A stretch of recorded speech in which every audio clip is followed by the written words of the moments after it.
Bienvenidas, bienvenidos a un nuevo capítulo de Modo Libro. Seguimos transmitiendo desde Nueva York. Si esto fuera el Mago de Oz, diríamos, ya no estamos en Kansas, mi ciela. Estamos transmitiendo desde la Feria Internacional del Libro de Nueva York en una coproducción con Futurock. Así que muy contenta de saludarlos desde acá. Pero este programa, otra locación, pero mismo espíritu. Como siempre, para quienes comenten aquí y pongan like ya, o sea, dennos ese voto de fe al comienzo del programa. Quienes comenten van a estar participando por un ejemplar de Sobre Dios de Byul-Chul Han, este filósofo coreano muy interesante que está pensando sobre todo los impactos de las nuevas tecnologías y de esta nueva adicción al celular, cómo afecta a distintos ámbitos de nuestra vida, de nuestra atención y de nuestra capacidad de contemplación. Así que comenten y van a estar participando por el sorteo. Hoy, una de las invitadas a la Feria Internacional del Libro de Nueva York y por ende a Modo Libro es una escritora mexicana a la que yo sigo hace un montón de tiempo, Guadalupe Nettel. Vamos a estar hablando con ella en minutitos nomás de su último libro de cuentos, Los Divagantes. Guadalupe Nettel fue ganadora del premio Herralde, ganó el premio Ribera del Duero con este libro, El matrimonio de los peces rojos. Bueno, hacía mucho tiempo que tenía ganas de hablar con ella. Así que se viene el snack nerd, las palabras que van y vienen, lo que ya saben, los que están del otro lado. Esto es Modo Libro y arranca así. Modo Libro. Un cuarto propio. Con escritores sin cassette.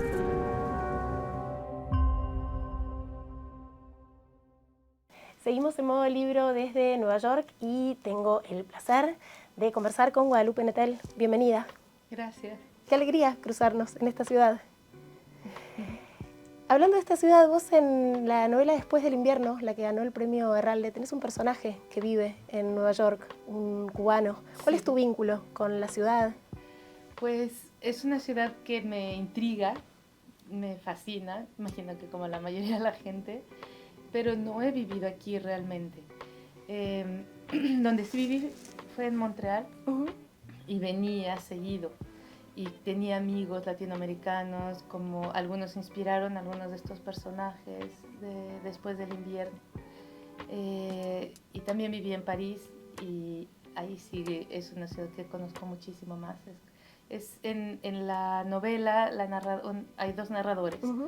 El cubano que vive aquí en Nueva York, que habla en primera persona y habla mucho de la ciudad y de su vínculo con ella, de la forma en que vive la ciudad y todo lo que le gusta aquí, pero es a través de otra gente que he tenido esas imágenes, esos recuerdos inventados. No fue una etnografía, sino testimonial. Exacto.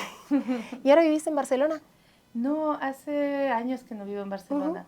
Estuve viviendo en París hasta el mes de septiembre y ahora estoy de regreso en la Ciudad de México. Ah, mira. ¿Y cómo ves la circulación de literatura escrita en español en la actualidad? Bueno, yo creo que circula muchísimo, igual que la música, y es algo que me encanta. Después del inglés, me parece que es el idioma en donde más se produce literatura, y creo que hay una literatura muy fuerte en este momento, constituida, como se puede ver en el programa, sobre todo por mujeres, ¿no? ¿En el programa de la feria decís? Entonces, es libros de mujeres, escritoras mujeres, que te vas a encontrar en cualquier festival del mundo, mujeres latinoamericanas. Se habla incluso de un boom. Yo no estoy tan de acuerdo con eso porque el boom fue como muy inventado, muy producido, mientras que esto se está dando de una forma muy orgánica. Decís que el boom de su momento de García Márquez, de Cortázar, de Vargas Llosa, Carlos Fuentes, no es homologable con lo que está pasando. ¿Por qué? No, porque fue un movimiento como muy, como te decía, muy producido. Y puros machos, digamos, sí, todo también, ¿no? Claro. Pero pues, bueno, podría ser un backlash natural, una especie de, no sé... De venganza del campo. Exacto. Sí, de revancha. Sí, pero de forma orgánica, natural y para nada intencionada, ¿no? Solamente se está dando así y eso me da muchísimo gusto. A mí me pasó que primero lo empecé a hacer como acto político, después de que los discursos feministas me hicieron dar cuenta de que mi sesgo en mis lecturas, de mi canon, con quien me había formado, era brutal. O sea, yo casi no había leído a mujeres durante 15 años y lo peor es que no me había dado cuenta. Entonces, claro, lo que empezó como un gesto político para darle lugar a esas voces, después hoy yo ya no lo hago como gesto político, es por la recompensa estética. Exacto. Hay tantas mujeres que escribieron, escriben y escribirán también, que no sé si te pasa, también hay cierta experiencia próxima que, bueno, spoiler alert, me es más próxima. Totalmente, ¿no? Totalmente. A mí me pasó algo parecido y también creo que es el caso de muchas mujeres, o sea, que dicen haber leído solo hombres porque era, para empezar, lo que te enseñaban en la escuela y después lo que recomendaban, ¿no? Si había un sesgo así.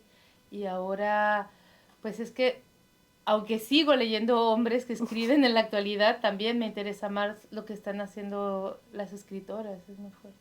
¿Y ves algo en común que aúne esas narrativas de mujeres? Bueno, la experiencia de lo femenino para empezar, ¿no? Eso, no, aunque muchas no escriben sobre eso directamente, ni escriben acerca de, yo qué sé, feminicidios o cosas políticas que tienen que ver con o los feminismos, creo que sí, las narradoras muchas veces son mujeres y las mujeres tenemos experiencias comunes en casi todo el mundo. Entonces, eso une de entrada, ¿no? Pero también creo que una curiosidad bastante pronunciada por la psicología de los personajes, más que por grandes eventos políticos, ¿no? Por ejemplo, justo para regresar al tema del boom de los años 60 y 70, había esta intención de una novela como total, que hablara de los eventos políticos de Latinoamérica y de los grandes dictadores y de cosas así, y nosotras somos como, nos interesa más la vida cotidiana, lo que Georges Perec llamaba lo infraordinario, todas las cosas que pasan de forma no dicha, los sobreentendidos, la psicología de los personajes también, es algo que hemos ido depurando y trabajando muchísimo, y yo creo que eso es lo que también podría unir estas literaturas. Creo también que aparece el lugar del cuerpo y de lo monstruoso, que en tu literatura también aparece desde la primera novela, desde El huésped, aparece esta fascinación con el monstruo en algún punto. Sí, ¿qué es lo que te resulta más atractivo? Bueno, en mi caso tiene que ver con una experiencia de vida, que es el hecho de haber nacido con un ojo diferente, vamos a decir, con miles de características, y que el hecho de no ver con ese ojo también hizo de mi propio rostro, de mi cuerpo, de mi imagen que proyectaba en el mundo pues algo distinto, ¿no? Algo diferente que a la gente le llamaba la atención. Todavía no había esa curiosidad ni esa nueva estética que hay ahora acerca de lo que antes se consideraba raro o anormal. Y esa fue siempre mi bandera, ¿no? La belleza del monstruo, como bien dijiste, la belleza insólita, la belleza insospechada, la belleza divergente.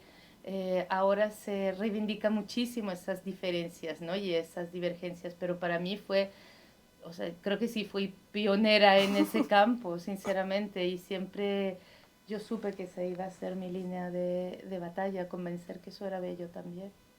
Hablando de lo monstruoso, está el aspecto físico, pero también aparece el aspecto social, el aspecto familiar, el aspecto quizás más siniestro de eso que por ser próximo resulta incluso más perturbador. Pienso en el primer cuento que abre tu último libro, Los divagantes, La impronta. Es muy difícil no hacer spoilers, pero hay una situación curiosa entre un tío y una sobrina, que ahí aparece para mí esto otro monstruoso personal y siniestro. ¿Cómo trabajaste ese tono? ¿O qué te interesa de eso? Bueno, ese es uno de los... Es un cuento que escribí justamente cuando empezaba realmente el movimiento Me Too y todo, se estaban destapando y verbalizando y denunciando todos los abusos, ¿no?, sexuales que había en las familias, etc. Y lo que me interesó también fue como ver que no es tan blanco y negro como muchas veces, o sea, claro que el abuso es abuso, punto, ¿no? No hay, ahí no hay como, y sobre todo cuando es hacia niños. Ujú. Pero también, ¿cómo se podía? O sea, quería explorar la ambigüedad del deseo también. Incluso cuando hay una dinámica abusiva, que puede haber este no saber, Ujú. esto que las feministas llamaron, en mí me encanta esa frase de amiga, date cuenta, de te está pasando esto y no te estás percatando. Eh, pero también, ¿qué hay en ese no darse cuenta, no? ¿Cómo es ese no darse cuenta? Y yo creo que ese cuento trata de explorarlo. Sabes que hablando tanto con Socorro Venegas como con Margarita García Roballo, que tienen ficciones en donde aparecen casos de abuso, medio en chiste, decíamos, son los cuentos No se habla de Bruno. Como que en todas las familias hay una persona que no se habla, hay un tío que no se sabe por qué, pero todo el mundo dejó de hablarle, ¿cómo insiste este personaje? ¿Cómo fue tematizarlo desde la ficción? Bueno, en realidad el cuento surge de una invitación que me hizo Faber and Faber de Reino Unido, que iban a hacer una antología sobre sexo y muerte. Entonces podías elegir cuál de los dos temas. Y yo dije, es que a mí los dos temas me interesan muchísimo. Eros y Tánato juntos, no se puede, no vale, claro. Y bueno, yo, o sea, después del invierno, como recordarás, está toda esta parte acerca de el hospital, donde Cecilia está enamorada de alguien que está agonizando, todos los últimos días de Tom en el hospital, etcétera. O sea, creo que eso me quedó todavía en el imaginario y a veces cuando terminas de escribir una historia que te costó muchísimo, que estuviste años trabajando, todavía ronda algunos, hay como secuelas de eso, ¿no? Y yo creo que la dinámica en el hospital tiene que ver con esa, es una secuela un poco de Después del invierno, pero desde otro punto de vista. Ahora que nombrás lo del hospital, insiste el hospital también en tu ficción, porque La hija única está súper presente. Hay como cierta crítica al sistema médico hegemónico y cómo funciona, ¿no? Sí, sí, total. Yo creo que eso tendría que cambiar, es de las cosas que hay que ir señalando y conversando, ¿no? Porque creo que durante muchísimo tiempo hubo una dinámica muy paternalista de parte de los médicos que les decían, el paciente lo que necesita es certezas. Y yo no estoy de acuerdo con eso. Yo creo que el paciente lo que necesita es que le digas la verdad y que seas honesto con ella. O sea, que le digas, mira, tienes esta condición, las opciones son esta. Yo pienso que estas son las posibilidades, vamos a decidirlo, vamos a conversarlo. ¿Cómo te sientes cómodo o cómoda tú con esto? Y entonces, pero que todavía no estamos ahí, ¿no? No, es que los pacientes, justamente por su condición de pacientes, pierden su agencia. Es como si fueran infantilizados, como pierden su voz. Eso aparece mucho, o al menos en mi lectura de tus ficciones, esa pérdida de la voz. Es como que se vuelven mudos. Sí, no tienen agencia, como bien acabas de decir. Son completamente pasivos. Y es muy desesperante cuando estás ahí. Y yo creo que, y no solamente cuando tú estás ahí, sino cuando un ser querido tuyo está ahí. Toda esta especie de ocultamiento de la realidad. Por ejemplo, a mi abuelo cuando murió no le querían decir qué tenía. Y a mí, o sea, robarte es como robarte de parte de la experiencia de tu vida. Venimos a este mundo a experimentar cosas, a tener vivencias, a vivir intensamente todo lo que nos toca vivir y aprender. Entonces, si te tapan los ojos y los oídos y te evitan saber lo que te está pasando, te roban vida, en realidad. Y te roban muerte, incluso Sí, poder es que la experimentar. O sea, la aproximación a la muerte forma parte y es una parte fundamental de la vida. Es nuestra salida, es tan importante como la llegada. Estoy pensando en tu novela La hija única, en donde hay una protagonista que sé que está inspirada en una amiga tuya que le dicen que su hija va a morir al nacer, que finalmente eso además no pasa. Que además le decían, ni pienses en hacerte un aborto, ¿no? Es como la fatalidad y te lo vas a bancar. ¿Cómo crees que las ficciones pueden visibilizar algunos aspectos como, bueno, la falta de derecho a la interrupción voluntaria del embarazo en el caso de las mujeres? Sí, yo creo que, mira, las ficciones, para mí, más que cualquier otra disciplina, ni el arte visual, ni nada, ni siquiera el cine, creo que tienen este poder casi mágico o sea, de vehicular la empatía. Entonces, durante el tiempo de lectura de una novela o de un cuento, somos esos personajes, estamos realmente en su piel, estamos en su subjetividad. Y digo que más incluso que el cine, porque el cine te muestra desde fuera, pero no estás en la subjetividad del personaje. Cuando lees una ficción, estás en la piel de los personajes, puedes saber exactamente cuáles son sus miedos, sus anhelos, sus traumas, etc. Llegas a conocerlos tanto y por eso nos gusta, ¿no? Porque es como una segunda vida o tercera vida, estamos viviendo otras vidas. Y, y creo que el hecho de desde ese lugar de tanta empatía, vivir cosas que quizás no habríamos podido entender si la leemos en un ensayo académico o en la prensa o con cifras o, ¿sabes? Como en un reporte de Oxfam, las vivimos desde dentro. Y después de nadie nos quita esa vivencia. Y es así como podemos tener, como abrir los ojos a esa realidad, tener como claro el horror de lo que, pues de lo que le sucede a alguna gente, ¿no? Sí, la verdad que esa novela pone en evidencia tantas cosas que están mal, sobre todo en relación al tratamiento de los cuerpos de las mujeres específicamente, ¿no? Como hay un vacío ahí de la medicina que se retiró del estudio de las mujeres embarazadas. Sí, que es algo que yo aprendí en parte gracias a tu novela. Sí. Y muchos estudios médicos se hacen sobre pacientes hombres y las dosis de las medicinas, por ejemplo, no funcionan igual en un cuerpo de mujer por toda la química que es distinta, son ecosistemas diferentes, un cuerpo de un hombre y un cuerpo de una mujer. Claro, pero ellos siguen siendo la medida de todas las cosas. Al final lo del segundo sexo de Beauvoir pasaron décadas y sigue siendo así. Es como muy frustrante en algún punto. Sí, tiene que cambiar y yo creo que va a ocurrir, esperemos. ¿Vos decís? A menos que el backlash que está pasando ahora sea demasiado grande. Así como antes decías de cómo habíamos instalado desde los feminismos el amiga date cuenta, en Argentina el backlash, o sea, la reacción conservadora está haciendo, se pasaron 3 pueblos. Como si el feminismo se hubiera exagerado. Sí, eso es lo que dicen, que exageramos. Exageramos. Bueno, quiero volver a los cuentos de los divagantes, al cuento que le da nombre al libro, en donde aparece este vínculo de niños, de una niña y un niño, en México, en la Villa Olímpica, ¿no? A mí me tocó muy de cerca porque soy de la generación de los hijos desaparecidos en Argentina y ahí pones a jugar niños exilados de Uruguay, de Argentina, de Chile.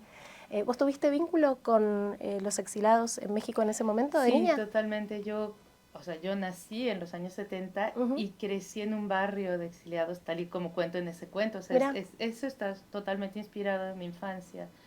Y en El cuerpo en que nací, que es otra de mis novelas autobiográficas, hablo mucho también de la Villa Olímpica. Entonces me tocó crecer con niños uruguayos, chilenos y argentinos, cuyas historias eran totalmente esas que estás diciendo, ¿no? O sea, padres desaparecidos, tortura, todo lo que ya sabemos. En el cuento hablas de la infancia, empiezas diciendo, la infancia no acaba de una vez como nosotros queríamos cuando éramos niños, sigue ahí agazapada y silenciosa en nuestros cuerpos maduros y luego marchitos, hasta que un buen día, después de muchos años, cuando creemos que la carga de amargura y desesperanza que llevamos a cuestas nos ha convertido irremediablemente en adultos, reaparece con la velocidad y la fuerza de un relámpago, hiriéndonos con su frescura, su inocencia, con su dosis infalible de ingenuidad, pero sobre todo con la certeza de que este sí fue de verdad el último atisbo que tuvimos de ella. Primero, gracias, porque cuántas emociones y cuánto encarnar la literatura en una imagen de infancia. ¿Qué es lo que te da este momento de la vida para pensar ficciones? ¿Qué te interesa más? ¿A qué te refieres? De ese momento en donde la infancia estás notando que se acaba, el momento donde sos consciente de que se acaba, que es lo que me conmovió profundamente. Bueno, yo soy de esas personas que no creen que todas las infancias fueron felices, pero sí de las que creen que, o sea, porque hay esta idea de la infancia como el país dorado en el que todo el mundo fue, realmente hasta vivías en un mundo privilegiado, donde eras cuidado y donde todo estaba bien, ¿no? Uh-huh. Creo que hay infancias horribles, la mía no fue precisamente de las más felices tampoco, pero sí creo que cuando somos niños tenemos una apertura de conciencia enorme en la que podemos percibir miles de cosas que suceden y que con una especie de inocencia y justamente de capacidad de sorpresa que después perdemos. Y eso es lo que me da muchísima nostalgia. Esa apertura de conciencia, esa sensibilidad enorme, ¿no? Que hace que también las cosas te duelan más, pero que hace que también las disfrutes más y que puedas percibir más la belleza.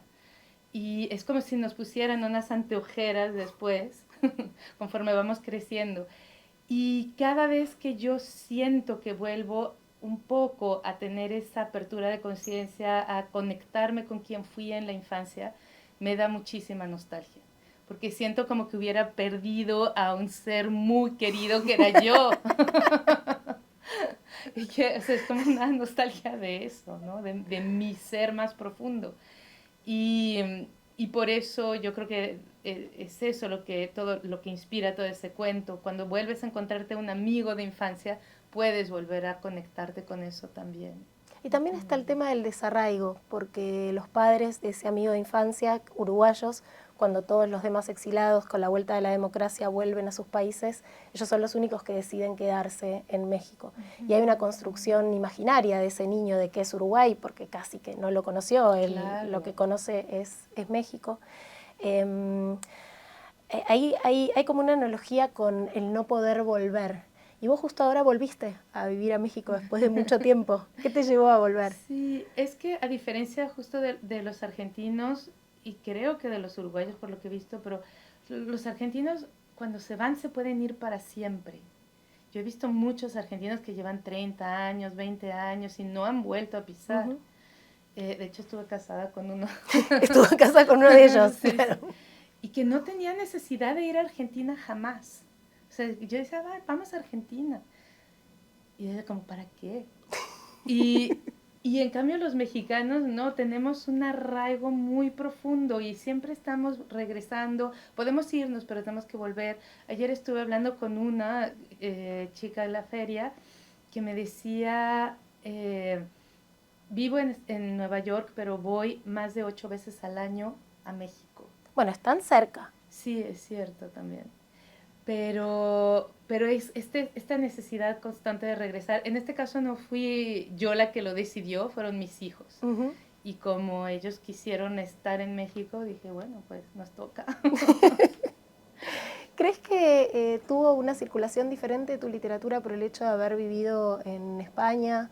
¿Notaste que algo de eso cambia? ¿Hay como cierta fantasía de que estando en el lugar de decisión de la literatura en español algo se modifica? No sé cómo fue tu experiencia. Bueno, es verdad que antes sobre todo era el lugar de decisión de la literatura en español. Creo que eso por fortuna está cambiando. Y también lo hemos hecho cambiar. Antes de que hubiera internet, antes de que hubiera todas estas pequeñas editoriales que ahora abundan y de las cuales hay muchas en Argentina,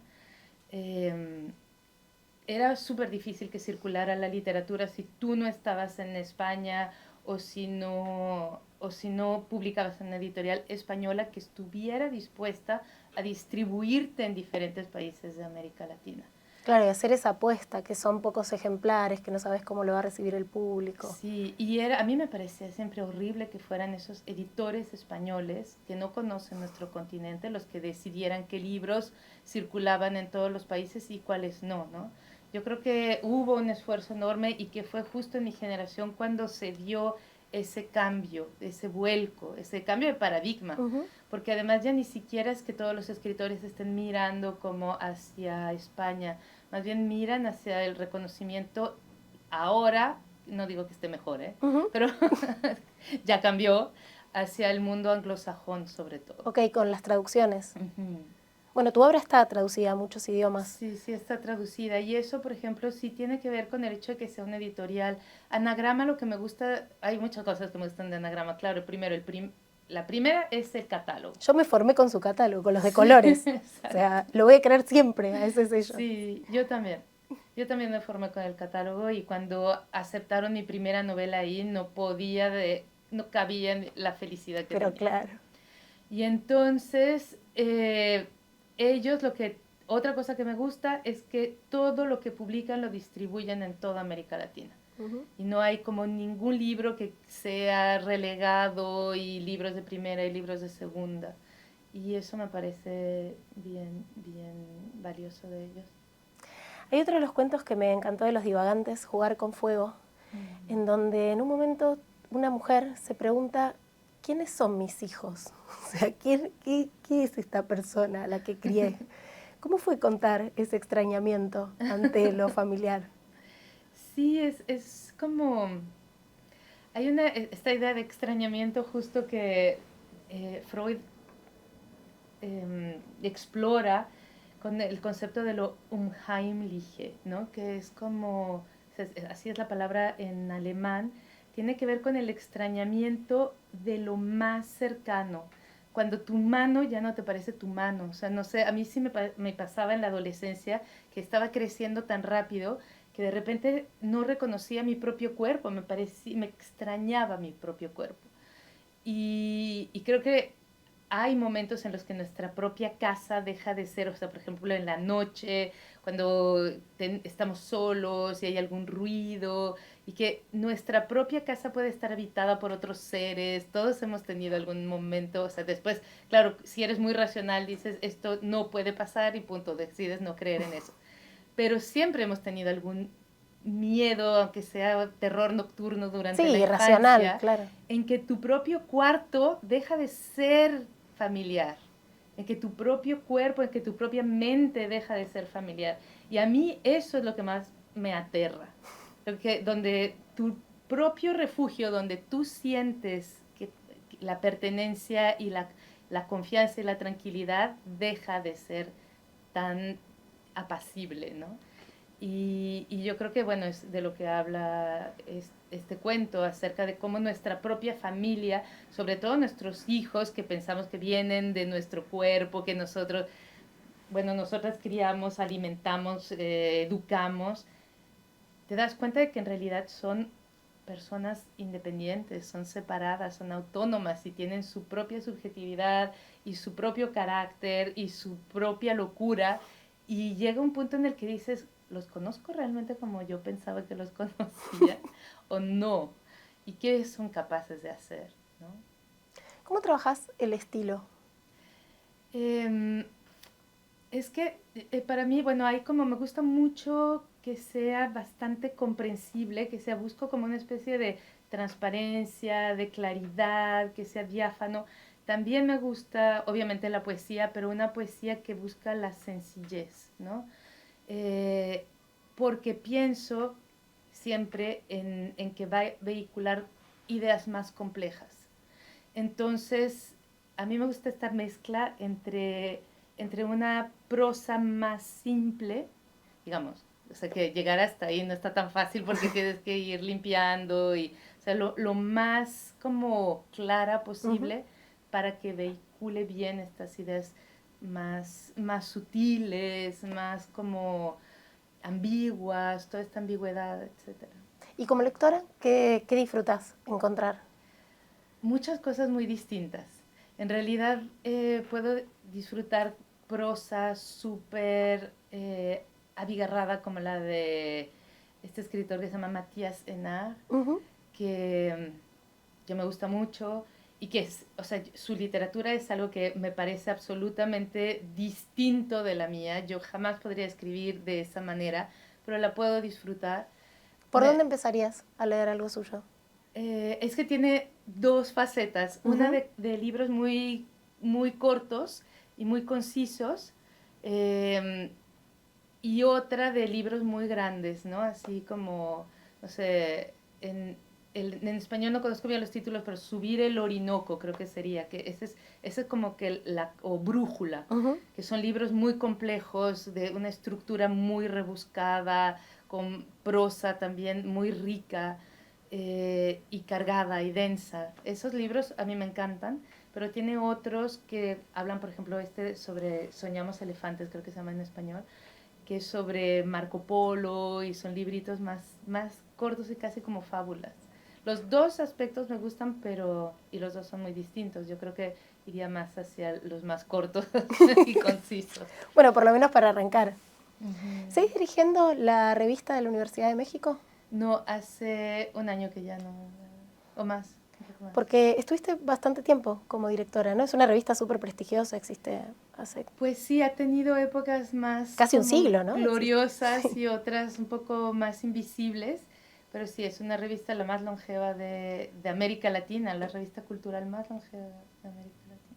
Y ahí publicabas ficción contemporánea, son dossiers. Yo llegué a ver algunos de los ejemplares que vos dirigías. ¿Cómo fue esa experiencia? Eran números monotemáticos. Uh-huh. Bueno, lo que fue muy divertido y realmente disfruté muchísimo es que me dijeron, aquí está la revista, cámbiala de pe a pa y como tú quieras, pero que sea atractiva para los jóvenes. Entonces la revista yo me puse a ver, me peiné así las diferentes épocas, porque imagínate, existe desde 1929. Claro. Entonces vi las diferentes épocas y vi, bueno, aquí estuvo súper bien, era así y así, el diseño lo hacía tal y cual.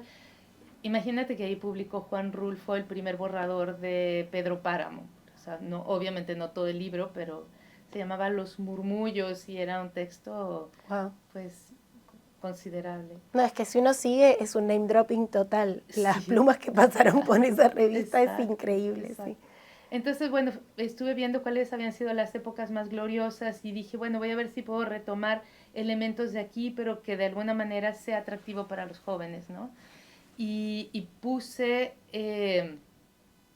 quería poner en diálogo diferentes generaciones, o sea, no solo publicar autores jóvenes, sino que dialogaran.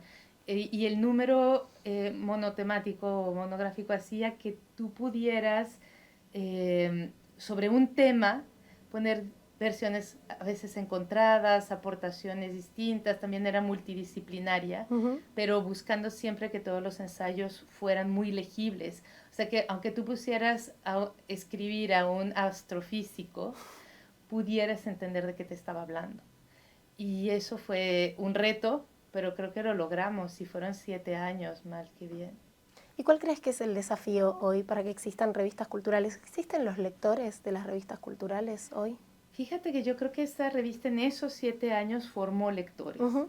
Y aunque pienses, bueno, es que tal vez no existen esos lectores, si tú sacas la revista y la estás publicando y la estás distribuyendo y llega a las manos de estas personas que son todavía jóvenes, se van a formar. Uh-huh. Y van a existir los lectores. Tú los tienes que hacer a tus lectores. O sea, sobre todo en este momento en el que es verdad que tenemos toda la impresión de que hay menos lectores, de cosas largas, con toda la disposición de soltar el celular 20 minutos para internarse en páginas impresas, pues es casi como una militancia, pero yo creo que vale totalmente la pena. No, y bueno, es la formación de públicos también con un apoyo universitario, exacto, estatal, digo, es una política pública, sí, en realidad. Y eso fue el sueño, en realidad, tener todo ese presupuesto para poder hacer algo en lo que yo creía completamente, y no solo yo, todo el equipo, que fue un equipo grande de gente muy, muy apasionada por lo que hacíamos.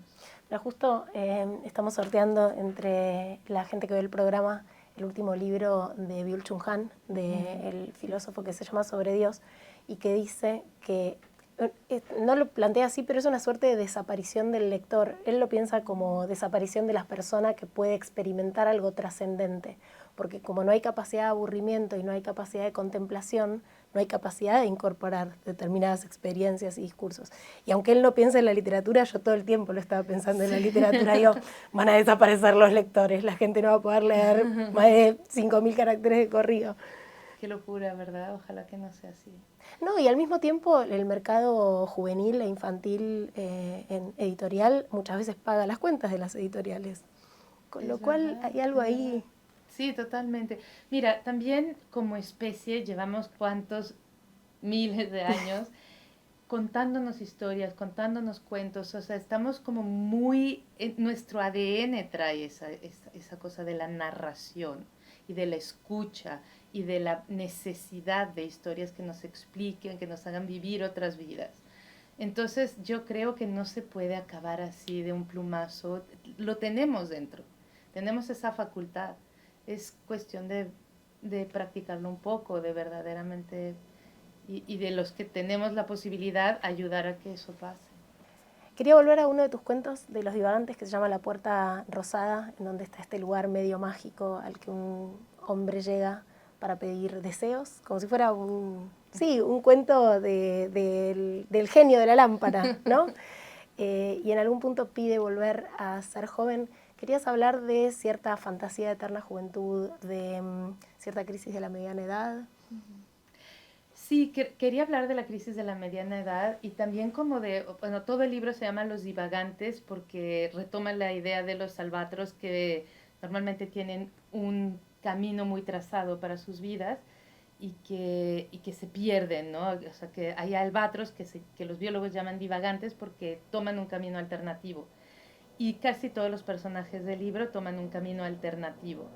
Y este hombre está justo en ese momento en el que se siente completamente perdido, porque no sabe hacia dónde está yendo, porque su vida no lo entusiasma en lo más mínimo, porque con su mujer la relación ya no es como era antes, ya no es tan vibrante, ya hay como un aburrimiento, un tedio en su vida. Y descubre, hay algo que irrumpe en su calle, en su vida cotidiana, que es esta puertita donde venden algo que él no sabe qué es, pero que intuye va a cambiar su vida, ¿no?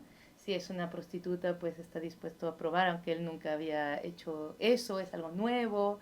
Si es lo que sea, ¿no? Sí, una droga. Sí.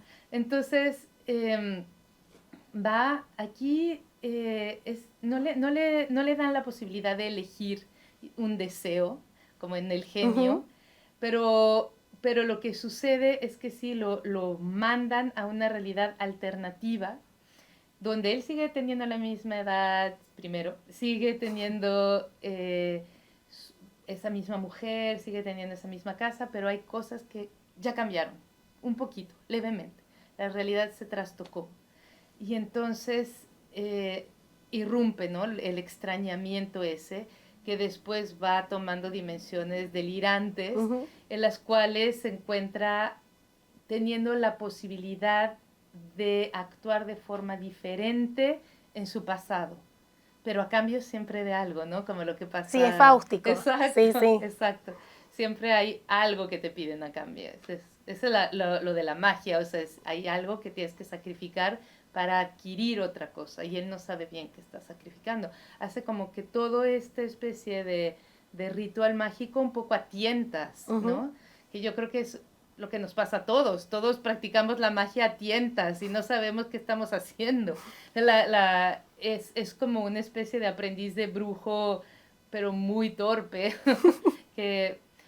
Y bueno, no sé, no había realmente una moraleja, aunque pudiera parecer.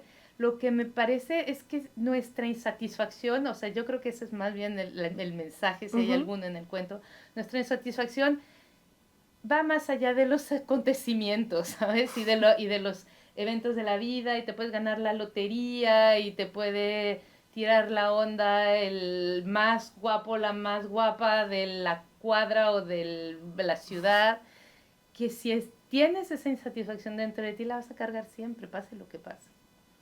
Bueno, estamos llegando al final del programa y yo siempre termino con una pregunta que tiene que ver con que creo que los libros en las bibliotecas y en las librerías se comportan como los juguetes de Toy Story. Entonces hay que tener cuidado al lado de quién pone uno los libros cuando ordena sus bibliotecas. Mi pregunta es, ¿está la obra de Guadalupe Nettel, imagina todos tus libros, de un lado quién y del otro quién más? Bueno, ¿al lado de quiénes querés estar? ¿Es la literatura universal? ¿Es y no hay orden alfabético, no tengo que respetar ninguna... Nada, es tu estante, tu decisión. Qué pregunta. O sea, es como para pensarlo un año y después regresar y hacer la entrevista de no, ya tengo la respuesta. Si querés. Bueno, a mí me gusta, como empieza con N, mi apellido, me encanta que lo guarden cerca de los libros de Nabokov. Cuando voy a los libreros y veo Nettel al lado de Nabokov, digo, qué bien situado está. ¿Cuándo llegaste a Nabokov? ¿Qué leíste? ¿Lolita primero? ¿Por dónde llegaste? Yo creo que fue La Defensa. Uh-huh. Sí, porque tenía ese libro en casa de mis padres y lo leí.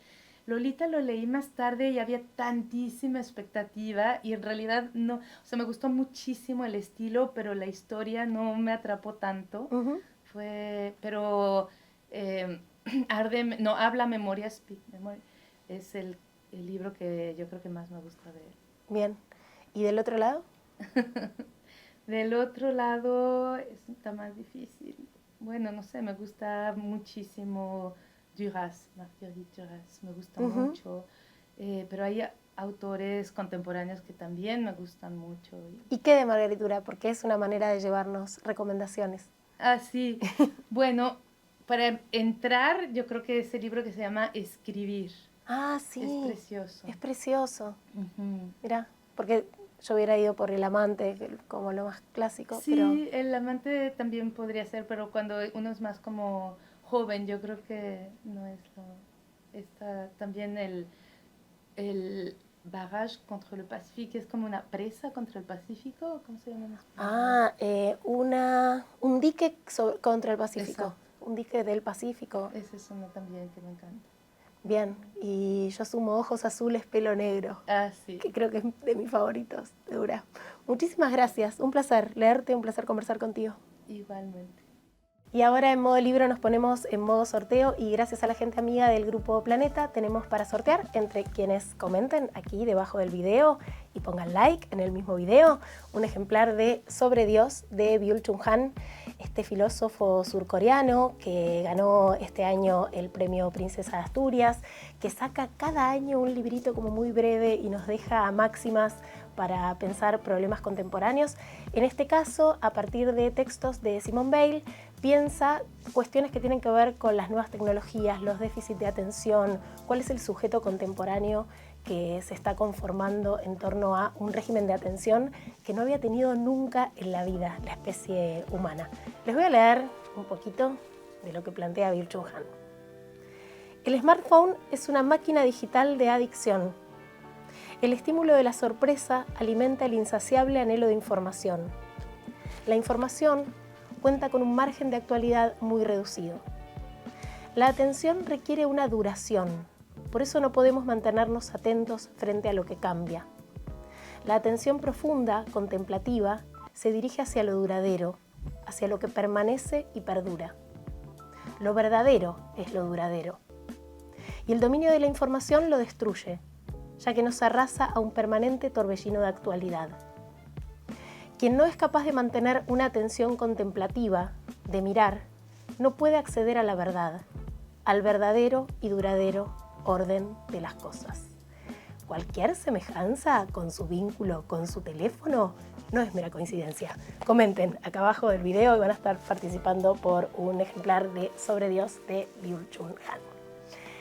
Y ahora sí, vamos llegando al final de modo libro, pero antes nuestro snack nerd de cada día, que son las palabras que van y vienen. Así que le vamos a dar la bienvenida a las nuevas palabras que incorpora el diccionario de la Real Academia Española y le vamos a decir hasta luego a las que entraron en desuso.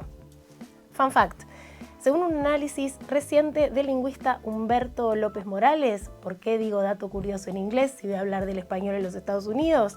El futuro de la lengua española en el país norteamericano es tan prometedor que para 2050 se espera que Estados Unidos se convierta en el primer país hispanohablante del mundo, superando a México. Estamos transmitiendo desde la ciudad de Nueva York, así que factos. Y le vamos a dar su merecida despedida a una palabra que es la primera vez que leo en mi vida y es arcio. Planta de la familia de las compuestas de 60 a 80 centímetros de altura, tallo grueso, ramoso y estriado, con flores purpúreas, cuyo cáliz tiene escamas con espinas en anzuelo. Yo no sé si este monstruo de la naturaleza es que dejó de existir y se extinguió o que lo están nombrando de otra manera, pero hasta luego a arcio. Y le vamos a dar la bienvenida a, esta no la conocí, me encanta, Yuyu, que es brujería o conjuro. ¿Crees que esa chica, ese chico te bola? Yuyu, me encantó. Bueno, agradecimientos a toda la gente bella que hace este programa, por supuesto. Se pueden dar una vuelta por Medrano 707, la librería de Futurock, pispean cuáles son los nuevos libros que van llegando a las bateas, pueden saludar a la gente de la radio que está al lado y comerse unas cosas ricas de Les Croquants. Nos pueden seguir además en el canal de YouTube de Futurock, en Spotify. Si nos estás escuchando de manera remota, también poné ahí tu corazoncito para que se mueva este algoritmo del bien.